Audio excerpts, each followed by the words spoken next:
दूसरी लहर दस्तक दे चुकी है। पिछले 6 दिनों से रोजाना 1 लाख से ज्यादा केस देश में सामने आ रहे हैं। इस हालात से कैसे निपटा जाए, इस पर कल प्रधानमंत्री मोदी राज्यपालों के साथ मंथन करेंगे। लेकिन उसके पहले जान लीजिए कि कोरोना कैसे काल बन गया है।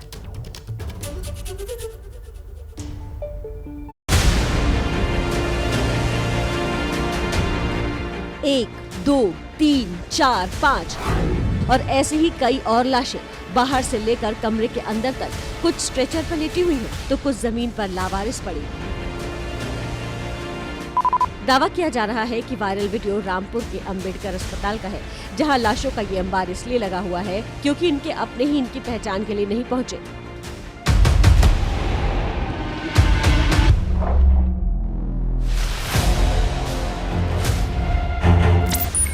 और जिन लोगों को अब भी कोरोना से डर नहीं लगता, वो इन तस्वीरों को ध्यान से देख लें, क्योंकि कोरोना वायरस को लापरवाह लोग बेहद पसंद आते हैं और ऐसा नहीं होता। तो देश में पिछले 24 घंटों में संक्रमितों की संख्या 1,68,912 नहीं पहुंचती और 904 लोगों की मौत कोरोना वायरस से नहीं होती। इन आंकड़ों को दिखाने के पीछे हमारा मकसद आपको डराना नहीं, चेताना है।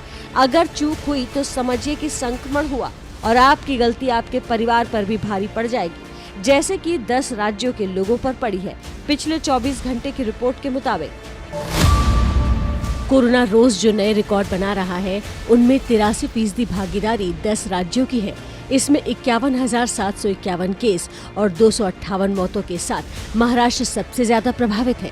दूसरे नंबर पर यूपी है, जहां 15,276 केस आए और 72 लोगों की मौत हुई। सोमवार को दिल्ली में आंकड़ा 11,491 पहुंच गया और यहां भी 72 लोगों ने जान गंवाई।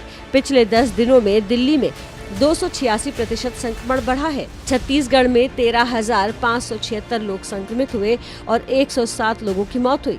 कर्नाटक में 10,250 लोग संक्रमित हुए और 40 लोगों की मौत हुई। इसी तरह केरल, तमिलनाडु, एमपी, गुजरात और राजस्थान, ये वो 5 राज्य हैं जहां संक्रमण का आंकड़ा 5,000 से ज्यादा रहा। सोमवार की वजह से करोल बाग की जो मार्केट है वो पूरी तरह से बंद है, यानी कि जो बड़ी दुकानें हैं वो आज के दिन यहाँ बंद रहती हैं। लेकिन जो रेहड़ी पटरी है वो लोग यहाँ पर बैठते हैं, जहाँ पर शॉपिंग करने, खरीदारी करने लोग बड़ी संख्या में मौजूद हैं। हालात बद से बदतर हो चले हैं, इसलिए गुजारिश है कि आप जब भी घर से बाहर निकले तो संभल कर चले। ये भारी भरकम मजदूरों की भीड़ जो है हमें पूरे रास्ते में दिखाई दे रही है। यहाँ पर डीएनडी की तस्वीरें हम आपको दिखा रहे हैं और डीएनडी पर सड़क के किनारे कुछ ऐसे लोग अपना सारा जरूरत का सामान रखकर खड़े हुए हैं और बस का इंतजार कर रहे हैं। सरकार के पास साधन पहले ही सीमित है और बढ़ते संक्रमण से वो भी चरमरा रहे हैं। 5,525 bed as on today Delhi सरकार के हैं, जिसमें से 190 यानी 2% के करीब ऑक्यूपाइड है, बाकी सारे अभी भी अवेलेबल हैं। जो बेड्स हमने डी नोटिफाई कर दिए थे पूरे प्रदेश में, उस बेड्स को दोबारा तैयार हो रहा है। हर जनपद में तैयार हो गया, हर L3 मेडिकल कॉलेजेस में जोड़ दिया गया और सभी निजी चिकित्सा मेडिकल कॉलेजेस जिन्होंने पहले सरकार का सहयोग किया था, वो फिर वापस आ गए हैं। वो भी अपना पूरी तरह से लग भी गए हैं, उनके यहाँ भी बेड्स तैयार हो गया है। इंतजाम मुकम्मल नहीं है, इसलिए सरकारों की हवाइयां उड़ी हुई हैं। लेकिन गंभीरता की कमी उस वक्त लगती है जब नीति निर्माता ही अपने बनाए कानून की धज्जियां उड़ाते हैं, जैसे कि पश्चिम बंगाल में रोजाना उड़ाई जा रही हैं। 4 चरण के चुनाव खत्म हो चुके हैं, 4 बाकी हैं, लेकिन यहाँ की रैलियों में जुटने वाली भीड़, या यूं कहें कि जुटाई जाने वाली भीड़ को लेकर कोई गंभीर नहीं दिखता। राजनीतिक दल तो बिल्कुल नहीं, ऊपर से लोगों की लापरवाही अलग। और हाल ये है कि सोमवार को पश्चिम बंगाल में 14 लोगों की कोरोना से मौत हो गई, जबकि 4,511 लोग संक्रमित पाए गए। इसीलिए सवाल ये भी उठ रहे हैं कि सियासी दल खुद रैली करने से बाज नहीं आ रहे, तो फिर आम लोगों को नसीहत क्यों दी जा रही है? हालांकि इस सवाल का जवाब ये है कि आखिर में खतरा आम लोगों की जान को ही है। इससे पहले आपको ही चेतना होगा और रैलियों को ही क्यों कटघरे में खड़ा किया जाना चाहिए। भीड़ तो आस्था के नाम पर भी इकट्ठा हो रही है। हरिद्वार में उसे शाही स्नान का नाम दिया जा रहा है, मथुरा में बांके बिहारी के दर्शन का और बिहार के वैशाली में यज्ञ महोत्सव का। मामला धर्म का है, इसलिए प्रशासन लोगों को रोक नहीं पा रहा और नतीजा ये हो रहा है कि कोरोना रुक नहीं रहा और इसका जिम्मेदार हर वो शख्स है जो अपनी जिम्मेदारी पूरी नहीं कर रहा। न जाने कहां की तस्वीरें हैं, लेकिन ये तस्वीरें डरा रही हैं। सोचिए, लगातार कतार लगी है लाशों की। कोरोना लोगों की जान ले रहा है। कोरोना का खात्मा पूरी तरह मास्क और सामाजिक दूरी ही कर सकती है। लेकिन वोट का रेला हो या आस्था का मेला, लोग भूल जाते हैं कि श्रद्धा की खुलेआम डुबकी लगाते हुए वो न केवल अपनी बल्कि दूसरों की जान को भी खतरे में डाल रहे हैं।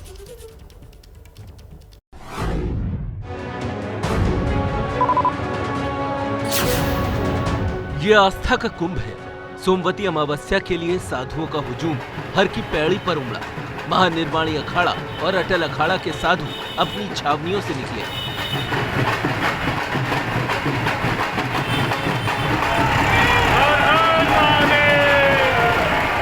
और इससे पहले इन अखाड़ों के नागा सन्यासी संत महामंडलेश्वर अपने निशान लेकर निकले और गंगा में पवित्र डुबकी लगाई।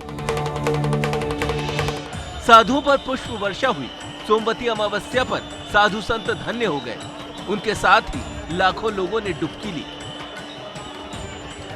लेकिन किसी ने ये नहीं सोचा कि इस सोमवती अमावस्या पर ऐसे हुजूम में कहीं कोरोना फैल गया तो कितने घरों में बर्बादी की अमावस वाली काली रात आ जाएगी। सोचिए कि कोरोना कितना खतरनाक है कि तमाम प्रोटोकॉल के बावजूद उसको रोकना मुश्किल हो रहा है। ये तय था कि कुंभ मेले में 48 घंटे के अंदर जिनका आरटीपीसीआर टेस्ट हुआ होगा वही लोग जाएंगे। बावजूद इसके पवित्र स्नान से ठीक पहले निरंजनी अखाड़े के नरेंद्र गिरी को कोरोना हो गया। पूरा अखाड़ा सैनिटाइज किया गया और अभी उनको आइसोलेट कर दिया गया है। अभी वो आश्रम में उनका कक्ष अलग से ही है तो उसको आइसोलेट किया गया है।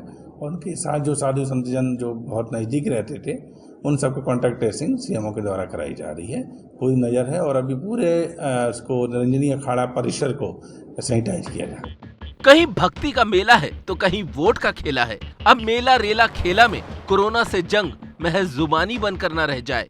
लेकिन भावनाओं का कुंभ इस कदर लबालब भरा है कि आसपास मंडराती मौत दिख ही नहीं रही। जिन मंदिरों में तैयारी है वहां कोरोना की एंट्री के आसार कम है। अब जयपुर के मशहूर मोती डूंगरी गणेश मंदिर को ही देख लीजिए। यहाँ श्रद्धालुओं को दर्शन से पहले जरूरी दिशा निर्देशों का पालन करना पड़ रहा है। आप देख सकते हैं मंदिर में इस वक्त भक्तों के आने जाने का सिलसिला लगातार जारी है। जहां तक कोरोना की जो गाइडलाइन है उसके पालन करने का सवाल है, आप देख सकते हैं कि मंदिर के बाहर साफ तौर पर लिखा है कि बिना मास्क के प्रवेश वर्जित है। इसके अलावा यहां आने वाले श्रद्धालुओं का तापमान भी लिया जा रहा है और इसके लिए यहां पर सिक्योरिटी गार्ड्स हैं जिनके पास ये तापमान नापने की जो मशीन है उसका इस्तेमाल किया जा रहा है। साथ ही साथ यहाँ लोगों को अपने हाथ सैनिटाइज करने के लिए भी साफ तौर पर ताकीद किया गया है। तो कुल मिलाकर मंदिर में आने वाले भक्तों और श्रद्धालुओं के लिए कोरोना से बचाव के पर्याप्त इंतजाम यहाँ नजर आ रहे हैं। यहाँ बहुत ही बढ़िया व्यवस्था है। एक एक आदमी को अंदर आने देते हैं और सारे नियमों की पालना हो रही है यहाँ पर। जी, तो आपको नहीं लगता कि किसी प्रकार के संक्रमण? नहीं, यहाँ ऐसी कोई दिक्कत नहीं। उत्तर प्रदेश की राजधानी लखनऊ के प्रसिद्ध हनुमान सेतु मंदिर में भगवान के लिए भावना है तो ये सोच भी उसमें जुड़ी है कि जान है तो जहान है। इसीलिए किसी भक्त को मूर्ति तक जाने की इजाजत नहीं है। जो भक्त प्रसाद लाएंगे वो यहीं से चढ़ाएंगे। अगर उन्हें छोड़ देना है प्रसाद चढ़ा करके तो छोड़ दें, नहीं तो वो प्रसाद अपने साथ ले आ सकते हैं। ना तो प्रसाद और ना फूल माला, कोई भी चीज़ इस बैरिकेडिंग से आगे नहीं जाएगी। भीतर सिर्फ मंदिर का स्टाफ मौजूद रहेगा जो दूर से ही दर्शन कराएगा। ये तो हमारी सुरक्षा के लिए है और अगर ये सब होता है तो ये तो हम लोग सुरक्षित रहेंगे और दूसरी जो फैल रहा है उससे और फैलेगा नहीं। जितना हो सकता है उतने बचाव हो जाएगा। जैसे उत्तर प्रदेश में धार्मिक स्थलों के लिए सरकार की तरफ से कायदे कानून बने हैं वैसे ही पूरे देश में बनने चाहिए। कायदा नंबर 1 कि किसी भी धार्मिक स्थल में एक साथ 5 श्रद्धालु नहीं जा सकेंगे। कायदा नंबर 2 कि ये नियम मंदिर, मस्जिद, चर्च, गुरुद्वारा सभी में लागू होगा। कायदा नंबर 3 कि ये नियम जैसे पूरे यूपी में लागू है वैसे ही पूरे देश में हो। कोरोना कुछ ऐसी तेजी से बढ़ा है मानो झुलसाने वाली गर्मी में किसी जंगल में आग लग गई हो और जंगल की आग जल्दी बुझती नहीं। इसीलिए कोरोना से बचाव के लिए भावनाओं पर काबू जरूरी है। लेकिन यहाँ तो अब 4 धाम की यात्रा की पूरी तैयारी हो चुकी है। तो नमस्ते भारत में इस वक्त कोरोना से जुड़ी हुई एक बड़ी खबर आ रही है। झांसी में आज से प्लेटफॉर्म टिकट की बिक्री पर रोक लगा दी गई है। रेलवे ने यह फैसला कोरोना के बढ़ते हुए मामलों को देखते हुए लिया। आपको बता दें कि यूपी में पिछले 24 घंटे में 13,000 से ज्यादा कोरोना के केस सामने आए हैं और 72 लोगों की जान भी कोरोना ने ले ली है, जिसके बाद कुछ इस तरीके का फैसला लिया गया है। जो पिछले साल देखा जा रहा था कि कई सारे रेलवे स्टेशन पर प्लेटफॉर्म टिकट की बिक्री पर रोक लगा दी गई थी, क्योंकि लेन देन ना हो ताकि और भीड़ न एकत्रित हो। इसको लेकर झांसी में अब ये फैसला ले लिया गया कि आज से प्लेटफॉर्म टिकट की बिक्री यहां पर पूरी तरीके से रोक दी गई है। रेलवे ने फैसला कोरोना के बढ़ते मामलों को देखते हुए लिया है। बड़ी खबर जो प्रतिमा ने आपको बताई एक सीख हमें देती है कि प्रशासन या सरकारें अपनी तरफ से केवल कोशिश कर सकती हैं। इस कोशिश को पूरी तरह से सफल केवल हम बना सकते हैं। कोरोना के खिलाफ लड़ाई सिर्फ सरकार के भरोसे नहीं जीती जा सकती, जनता को भी भागीदारी करनी होगी। लेकिन हैरानी होती है जब दिल्ली से लेकर बिहार तक लोगों की लापरवाही की तस्वीरें सामने आती है। आप भी देखिए देश के अलग अलग राज्यों में लोगों की लापरवाही का आलम। ये विश्व प्रसिद्ध बांके बिहारी मंदिर है।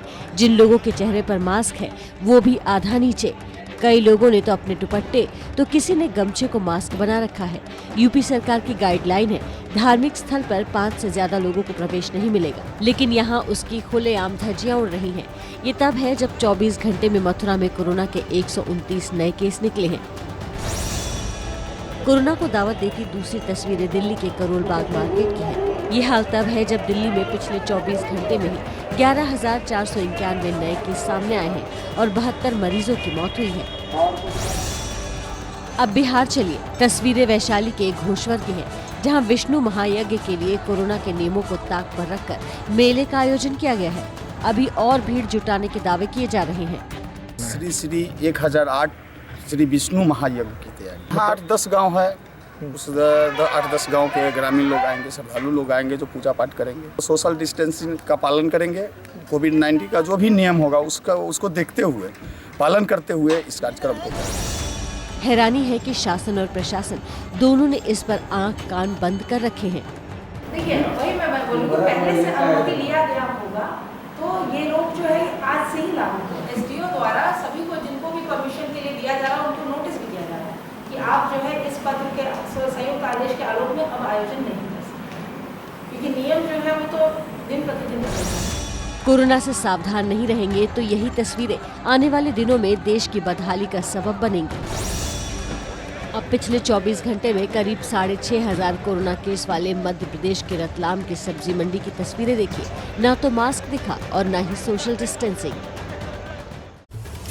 प्रतिमा, ये तो आम आदमी की जिम्मेदारी थी जहां से वो चूक रहा है, लेकिन नेताओं पर जनता को जागरूक करने की भी जिम्मेदारी होती है। लेकिन अगर नेता ही कोरोना नियमों को ताक पर रखे तो खामियाजा कौन भुगतेगा? जनता। तस्वीर देखिए। हजारों की भीड़ देखकर सिर्फ नेताओं की ही बाँछें नहीं खिलती, बल्कि ये कोरोना को न्योता देती हैं। तस्वीरें तिरुपति की हैं और भीड़ जुटी है चंद्रबाबू नायडू की रैली में। तिरुपति में उपचुनाव 17 अप्रैल को होगा। ये सारी भीड़ वही सीट जीतने की जुगत में जुटाई गई है। नेता को देखने तो लोग हजारों की संख्या में पहुंचे, लेकिन इन आंकड़ों से शायद अनजान है। आंध्र प्रदेश में पिछले 24 घंटे में 3,263 नए केस आए हैं, 11 लोगों की मौत हुई है। जगह बदल रही है, लेकिन कोरोना का कहर और नेताओं की लापरवाही नहीं बदलती। तस्वीरें पंजाब के संगरूर की है। ये है पंजाब के शिक्षा मंत्री विजेंद्र सिंगला। भवानीगढ़ में नए काउंसिलिंग अध्यक्ष के चुनाव में पहुंचे तो लोगों को देखकर सिंगला साहब को नेता धर्म तो याद रहा, लेकिन कोरोना नियमों को भुला बैठे। मास्क गर्दन में लटक रहा था और शिक्षा मंत्री का जनसंपर्क हिमालय पर पहुंच गया था। मंत्री जी को देख समर्थक का उत्साह आसमान पर और वहां जुटे लोगों पर कोरोना का खतरा चढ़ बैठा।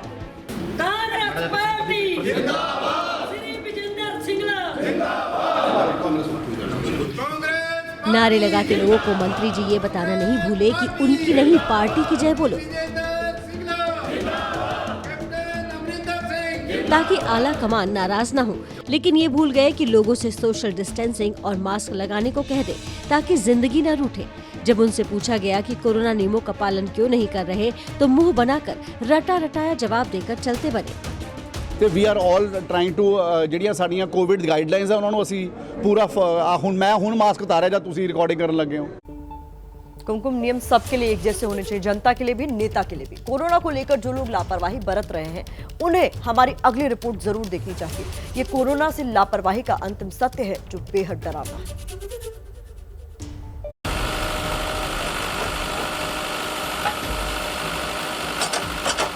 ये गुजरात की सूरत है। यहाँ जेसीबी मशीन से कब्र खोदी जा रही है।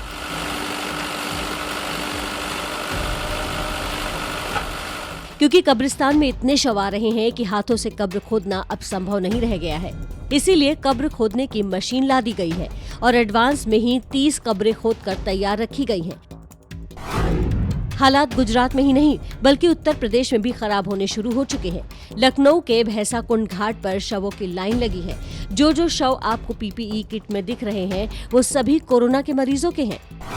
मैं इस वक्त भैंसाकुंड शमशान घाट पर खड़ा हूँ। यहाँ 2 मशीनें लगी हैं जो मेरे बाईं ओर हैं, लेकिन स्थिति बद से बदतर होती जा रही है। 2 मशीनें लोड नहीं झेल पा रही राजधानी लखनऊ का। लखनऊ में सोमवार दोपहर 2 बजे तक 2 अलग अलग घाटों पर कुल 57 कोरोना मरीजों के अंतिम संस्कार किए गए। दरअसल कोरोना की नई लहर में इंतजाम, इंफ्रास्ट्रक्चर सब चरमराने लगे हैं। दिल्ली में कोरोना से मौत की संख्या लगातार बढ़ रही है।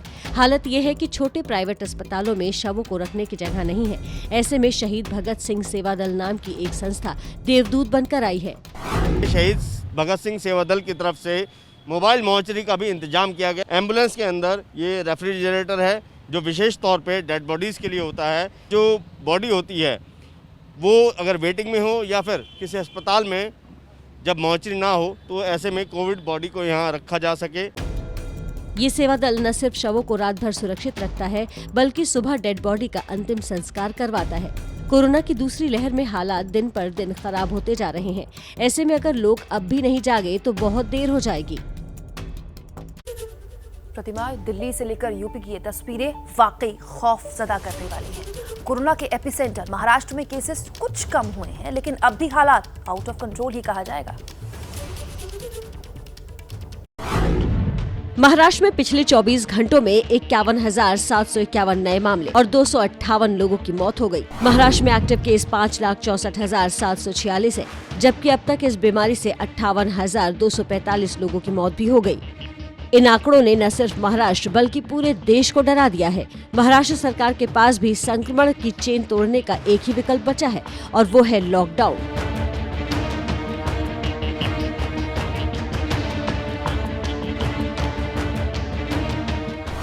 महाराष्ट्र में कोरोना को लेकर नई गाइडलाइन आज जारी हो सकती है। महाराष्ट्र में लॉकडाउन लगाने पर फैसला भी आज संभव है।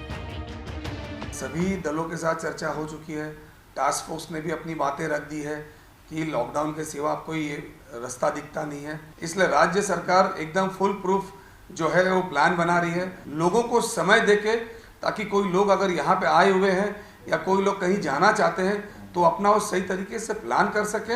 महाराष्ट्र के बड़े शहरों का हाल भी बदहाल ही है। मुंबई में पिछले 24 घंटे में 6,905 केस और 43 मौत, पुणे में 9,621 केस और 86 मौत, जबकि नागपुर में 5,661 केस और 69 लोगों की मौत हुई। महाराष्ट्र के आंकड़े भयानक हैं, लेकिन लोग हैं कि मानते नहीं। रोजाना ऐसी तस्वीरें आ रही हैं जब बाजारों में भीड़ लगी है और लोग बेखौफ होकर महामारी को न्योता दे रहे हैं। अभी खबर आ रही है कि मुंबई के दादर में मार्केट में एक बार फिर से भीड़ दिखाई दे रही है। आज सुबह मंडी में खरीदारों की जबरदस्त भीड़ देखी जा रही है। तस्वीरें देखिए, ये बता रहे हैं किस कदर लोग लापरवाह हैं, जबकि महाराष्ट्र सरकार लोगों से अपील कर करके थक चुकी है कि लोग भीड़ ना लगाएं। इससे कोरोना का खतरा लगातार बढ़ता है। शायद यही वजह है कि लगातार महाराष्ट्र सरकार इस बात के संकेत दे रही है कि राज्य में 14 दिनों का लॉकडाउन लगाना पड़ेगा ताकि कोरोना की ये चेन टूट सके। हम इस वक्त मौजूद है मुंबई के दादर भाजी मार्केट में। सुबह के समय आप देख सकते हैं तस्वीरें में भारी संख्या में इस जगह पे जो नागरिक है भाजी लेने के लिए, सब्जी लेने के लिए भीड़ इकट्ठा कर ली है। दूर दूर तक जहां तक नजर आएगी वहां तक आप देख सकते हैं रास्ते के दोनों साइड ही भीड़ नजर आ रही। फिलहाल मुंबई में राज्य सरकार ने लगातार लोगों से अपील की है कि कोरोना के बढ़ते हुए मामले को देखते हुए लॉकडाउन का इशारा भी दिया है, फिर भी इन इन जगह पर भीड़ आप देख सकते हैं, इन भीड़ में किसी को भी चेहरे पे डर नजर नहीं आ रहा है। इस जगह पे नागरिकों ने भीड़ करके भाजी लेनी इकट्ठा की है। कैमरामैन हेमंत कदम के साथ सत्यम सिंह, एबीपी न्यूज, मुंबई। देखिए, सरकार केवल गाइडलाइंस बना सकती है, सरकार केवल आपको नियम बना सकती है, लेकिन अंत में उनका पालन अगर हम नहीं करेंगे तो हमको साथ में भुगतना पड़ा होगा। हम आपको पश्चिम बंगाल लिए चलते हैं, जहां चुनाव आयोग ने ममता बनर्जी के चुनाव प्रचार पर रोक लगा दी है। लेकिन कब तक और क्यों, इसका जवाब आपको हमारी रिपोर्ट में मिलेगा। আজকে কোন রাজনৈতিক দলের নেতা বলতে পারে যে 4টে গুলিতে মরেছে, আরো 4টে গুলি চালিয়ে দাও? যে কোন দেশে বাস করছি আমরা? এই কোন বাংলায় অদ্ভুত কিংবাকার কয়েক টাকা আমরা দেখছি, এগুলো কোথা থেকে আমদানি হয়েছে, কোথা থেকে রপ্তানি এসেছে? আমার লজ্জা লাগে। तो राजनीति में भाषा की मर्यादा कैसी होनी चाहिए, ये ममता बनर्जी पश्चिम बंगाल के दमदम में जनता को बता रही थीं कि इसी आचरण का हवाला देते हुए चुनाव आयोग ने दीदी के चुनाव प्रचार पर आज रात 8 बजे तक रोक लगा दी, क्योंकि आयोग का मानना है कि उन्होंने खुद भाषाई मर्यादा का ख्याल नहीं रखा। वजह बना उनका पुराना बयान, जिसमें ममता ने मुस्लिम मतदाताओं को एकजुट होने की सलाह दी थी, जिसकी बीजेपी ने आयोग से शिकायत की थी। इसके अलावा ममता ने कहा था कि केंद्रीय सुरक्षा बल बीजेपी के इशारे पर काम कर रहे हैं, इसलिए बंगाल में लोगों को मतदान नहीं करने दे रहे। ममता ने आह्वान किया था कि लोग घरों से लाठी डंडे लेकर निकलें और उनको सबक सिखाएं। अब इसे संयोग कहिए या साजिश कि ममता बनर्जी के इसी बयान के बाद ही कूच बिहार में हिंसा भड़की थी, जिसमें 4 लोगों की मौत हो गई थी। चुनाव आयोग के फैसले के खिलाफ ममता बनर्जी आज दोपहर 12 बजे से कोलकाता में गांधी मूर्ति पर धरना देंगी, लेकिन चुनाव आयोग ने दीदी के बयान को भड़काऊ मानते हुए सख्त शब्दों में चेताया है और कहा है कि सीएम की जुबान से भड़काऊ बयान ठीक नहीं। मैं जब ये बोल रहा हूँ ना दीदी हो दीदी, उससे भी उनको गुस्सा आया। बताओ, देश में कोरोना के केसेस लगातार बढ़ रहे हैं। आज बैसाखी भी है और नवरात्र का पहला दिन भी। 2 तस्वीरें देखिए। अमृतसर के स्वर्ण मंदिर यानी गोल्डन टेम्पल में भारी भीड़ दिखाई दे रही है, तो दिल्ली के कालका जी मंदिर में भी भक्तों का तांता लगा हुआ है। आप देख सकते हैं कि कहीं भी सोशल डिस्टेंसिंग के नियमों का कोई भी पालन करता नजर नहीं आ रहा है। आपको बता दें कि पिछले 2 दिनों से देश में कोरोना के केसेस 1.5 लाख के पार आ रहे हैं। लेकिन इन तस्वीरों को देखकर कौन कहेगा कि देश में कोरोना के जाल में बुरी तरह फंस चुका है देश, और इससे बाहर कैसे निकलेंगे, शायद सॉल्यूशन किसी के पास नहीं। तो ना 2 गज की दूरी का ख्याल रखा जा रहा है और ना ही तमाम जो प्रोटोकॉल्स बनाए गए हैं कोरोना के उनका। तो देश की राजधानी दिल्ली की बात हम कर लेते हैं। कोरोना की भी राजधानी अब ये दिल्ली बन गई है। हम ऐसा इसीलिए बोल रहे हैं क्योंकि ये रिपोर्ट इसी तरफ इशारा कर रही है। देश की राजधानी दिल्ली अब कोरोना राजधानी बनने की ओर तेजी से बढ़ी है। आंकड़े डरा रहे हैं, हर दिन नए रिकॉर्ड बन रहे हैं और अगले दिन टूट रहे हैं। दिल्ली में पिछले 24 घंटे में 11,491 नए केस आए हैं और 72 लोगों की मौत हुई है। 5 दिसंबर के बाद 24 घंटे में सबसे ज्यादा मौत का आंकड़ा है। मुंबई में कोरोना केसों की चर्चा हर तरफ है, लेकिन दिल्ली में संक्रमण की रफ्तार मुंबई से भी तेज है। 2 अप्रैल को दिल्ली में 2,790 जबकि मुंबई में 8,686 नए मरीज रजिस्टर हुए, जबकि 12 अप्रैल को 10,774 नए मरीज मिले। इन 10 दिनों के भीतर जहां दिल्ली में 286% का उछाल नए मरीजों में आ चुका है, तो वहीं मुंबई में 16% का ही उछाल आया है। दिल्ली में केसों का उछाल डराने वाला है। दिल्ली के 4 बड़े सरकारी अस्पतालों को राजीव गांधी सुपर स्पेशलिटी, बुराड़ी अस्पताल, अंबेडकर नगर अस्पताल और दीपचंद बंधु अस्पताल को कोरोना अस्पताल बना दिया है। यही नहीं, दिल्ली सरकार ने 14 निजी अस्पतालों को भी कोरोना अस्पताल घोषित कर दिया। लेकिन इन सब के बीच इस तस्वीर को भी आपको जरूर देखना चाहिए। तस्वीरें दिल्ली के करोल बाग की हैं। यहाँ की भीड़ देखकर कहीं से नहीं लगता कि दिल्ली में संक्रमण इस कदर फैला हुआ है। एक तरफ केसेस बढ़ रहे हैं, दूसरी तरफ लापरवाही। क्या दिल्ली के लोगों में कोरोना के खिलाफ हर्ड इम्यूनिटी बननी शुरू हो गई है? इसकी जांच का काम शुरू हो गया।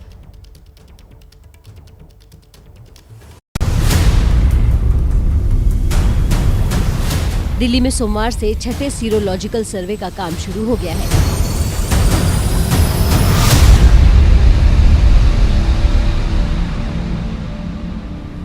इस क्रम में 272 वार्ड में 28,000 सैंपल लिए जाएंगे। इसके लिए हर आयु वर्ग के 58 लोगों के रैंडम सैंपल लिए जाएंगे।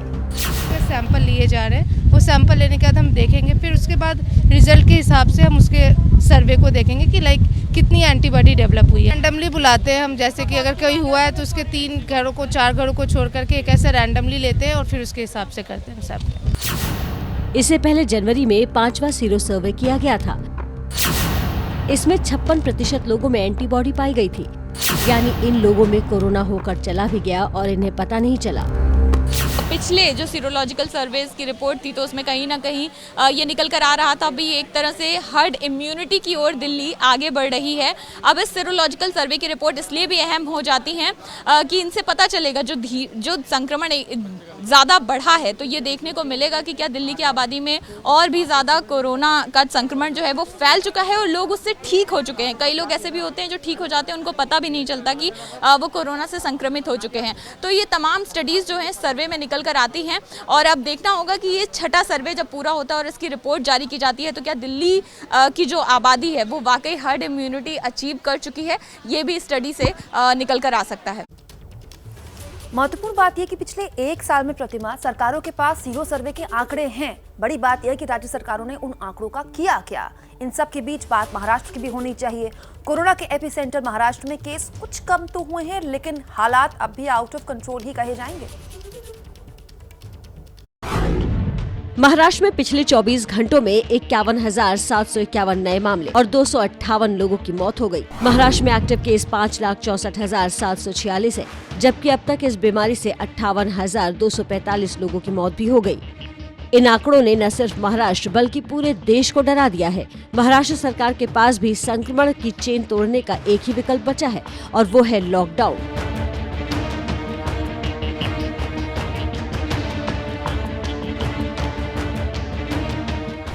महाराष्ट्र में कोरोना को लेकर नई गाइडलाइन आज जारी हो सकती है। महाराष्ट्र में लॉकडाउन लगाने पर फैसला भी आज संभव है। सभी दलों के साथ चर्चा हो चुकी है। टास्क फोर्स ने भी अपनी बातें रख दी है कि लॉकडाउन के सिवा आपको ये रास्ता दिखता नहीं है, इसलिए राज्य सरकार एकदम फुल प्रूफ जो है वो प्लान बना रही है। लोगों को समय देके, ताकि कोई लोग अगर यहाँ पे आए हुए हैं या कोई लोग कहीं जाना चाहते हैं तो अपना वो सही तरीके से प्लान कर सके। महाराष्ट्र के बड़े शहरों का हाल भी बदहाल ही है। मुंबई में पिछले 24 घंटे में 6,905 केस और 43 मौत, पुणे में 9,621 केस और 86 मौत, जबकि नागपुर में 5,661 केस और 69 लोगों की मौत हुई। महाराष्ट्र के आंकड़े भयानक है, लेकिन लोग हैं कि मानते नहीं। रोजाना ऐसी तस्वीरें आ रही हैं जब बाजारों में भीड़ लगी है और लोग बेखौफ होकर महामारी को न्योता दे रहे हैं।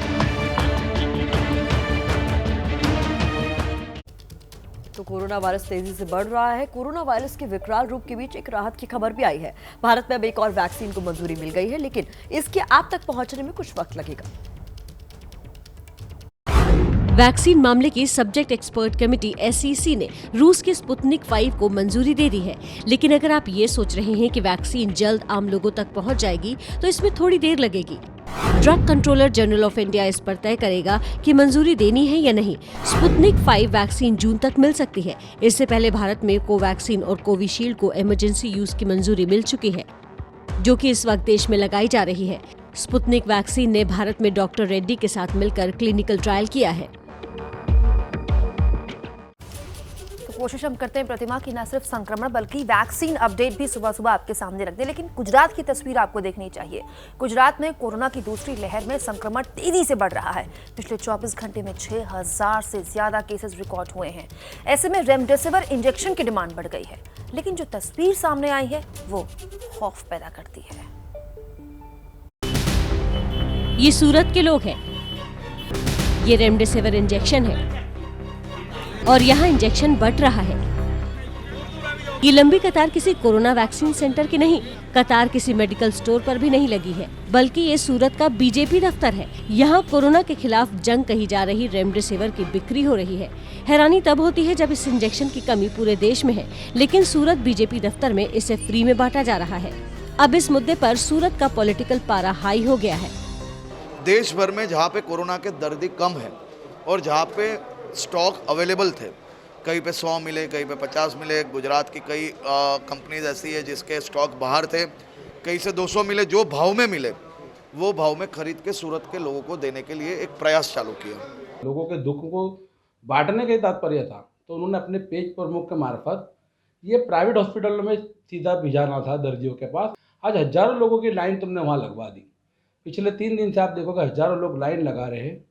कोरोना संक्रमण फैल रहा, कोई गाइडलाइन का मामला नहीं। इन सब के बीच खबर ये है कि केंद्र सरकार ने रेमडेसिविर के निर्यात पर रोक लगा दी है। तो महामारी पर सियासत जारी है। यूपी में कोरोना पर काबू करने के लिए सीएम योगी आदित्यनाथ ने लोगों से नियमों का पालन करने की अपील की है।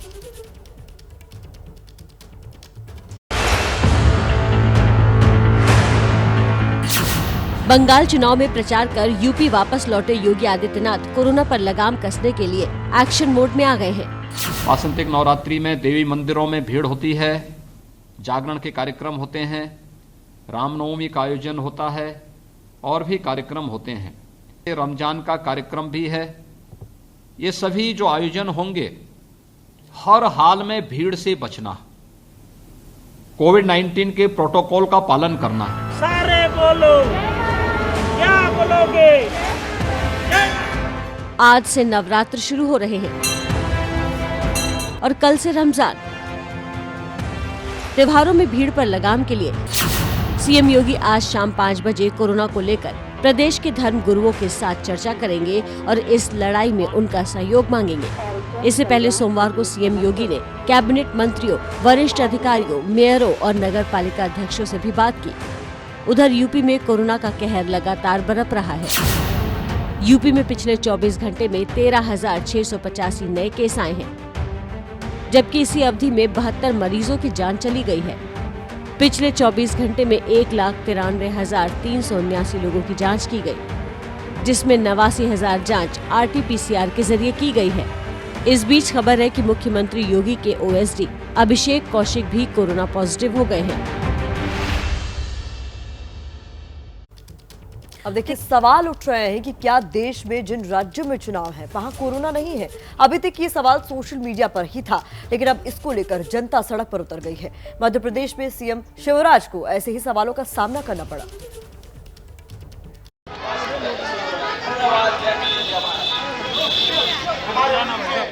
सीएम शिवराज सिंह चौहान के काफिले के सामने नारेबाजी करते ये लोग व्यापारी हैं। इनके सवाल भी वाजिब हैं और चिंता भी। पूरे मध्य प्रदेश में सबको मालूम है लॉकडाउन लगा है। 17 तारीख तक दमोह में कोई लॉकडाउन नहीं है, परंतु ये भी सबको मालूम है, दमोह की जनता को मालूम है कि जैसे ही चुनाव होगा 17 तारीख को और दमोह में भी लॉकडाउन हो जाएगा। लेकिन लोगों का यही विरोध और सवाल पुलिस को नागवार गुजरा और उसने विरोध कर रहे लोगों के साथ मारपीट कर दी।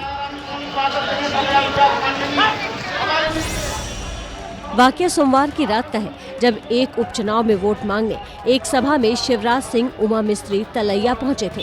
प्रदर्शन कर रहे लोग शादी से जुड़े व्यापारी हैं। दमोह में विधानसभा उपचुनाव के लिए 17 अप्रैल को मतदान होगा। MP में कई जिलों में लॉकडाउन और नाइट कर्फ्यू लगा है, लेकिन उपचुनाव की वजह से दमोह में लॉकडाउन या नाइट कर्फ्यू नहीं लगा है। हालांकि जिला अधिकारी ने बताया कि दमोह में 18 अप्रैल से लॉकडाउन या पाबंदी लगाई जा सकती है।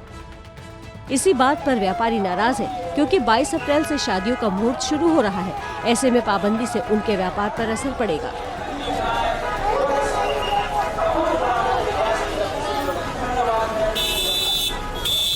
कोरोना का ये जो नया वेरिएंट है, सबसे ज़्यादा मुश्किल ये है कि इसके लक्षण बिल्कुल अलग हैं। इसको समझना और लक्षण देखने में काफ़ी वक्त लग जाता है और जिसकी वजह से इलाज देरी में पकड़ लेता है। जानिए कोरोना के नए लक्षण की पूरी कुंडली, ताकि आप अपने आप को और अपने परिवार को वक्त से पहले सचेत कर लें। जी देखिए, हमने अब कोरोना के 2-3 बड़े बड़े वेव्स देख लिए हैं, मगर अनफॉर्चुनेटली जो इस बार कोरोना का वेव है उसमें सारे ही लक्षण मिक्स होकर आ रहे हैं। मगर जो कुछ नए लक्षण जो इम्पॉर्टेंट हैं वो ये है कि बहुत से लोग डायरिया के साथ, लूज मोशन के साथ आ रहे हैं, जिनको कि कोविड निकल रहा है।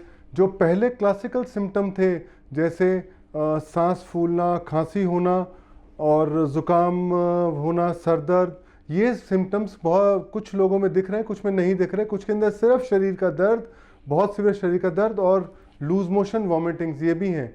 इनफैक्ट हमारे पास अभी एक मरीज़ आए जिनको कि पेट में दर्द होके खून की उल्टी हुई थी और बाद में हमने देखा तो कोरोना टेस्ट पॉजिटिव थे और लंग्स के अंदर भी उनको सिम्टम्स थे। इस बार देखा गया है कि बच्चों में कोरोना बहुत ज्यादा देखा जा रहा है, यानी बच्चों को वो अपनी चपेट पे ले रहा है। अगर बच्चों को कोरोना हो जाए तो आप क्या करें, जानिए एक्सपर्ट से और इस खबर को ज्यादा से ज्यादा शेयर करें ताकि ज्यादा से ज्यादा बच्चे सुरक्षित रह सकें।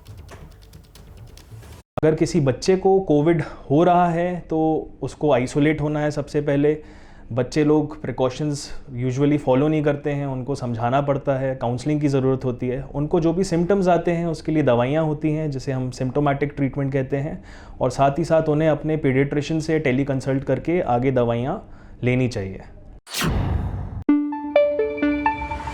न पाबंदी हो न कोई हद हो तो बस खुद बनाई सरहद हो।